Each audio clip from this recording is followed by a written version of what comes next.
মালদার রতুয়ায় ভোটের দিন বোমাবাজির অভিযোগ দুষ্কৃতীদের বিরুদ্ধে। রতুয়া 1 ব্লকের চাঁদমণি 2 গ্রাম পঞ্চায়েতের বাটনার রামপুর এলাকায় বোমাবাজি। মূলত সাধারণ ভোটারদের ভয় দেখানোর জন্যই এই বোমাবাজির অভিযোগ দুষ্কৃতীদের বিরুদ্ধে।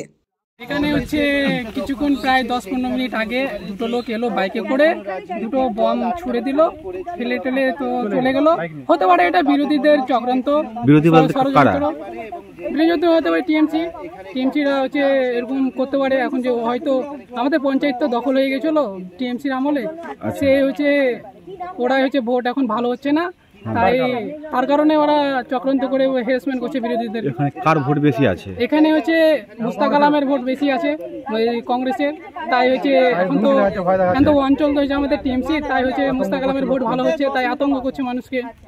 কি বোমা আছে? এটা হচ্ছে মনে তো হচ্ছে কোটা বোমা, আমরা তো জানি না বংশগত, এদের কোটা আছে মানে কি কোটা বোমা হতে পারে। তো এই ভোটারকে ভয় দেখানো হচ্ছে এরকম? হ্যাঁ, ভয় দেখানো হচ্ছে। তোমার নাম? অসীম আকরাম। এই জায়গাটার নাম? এই জায়গাটা হচ্ছে রামপুর আর খোঁচমারের মিডিলের জায়গাটা।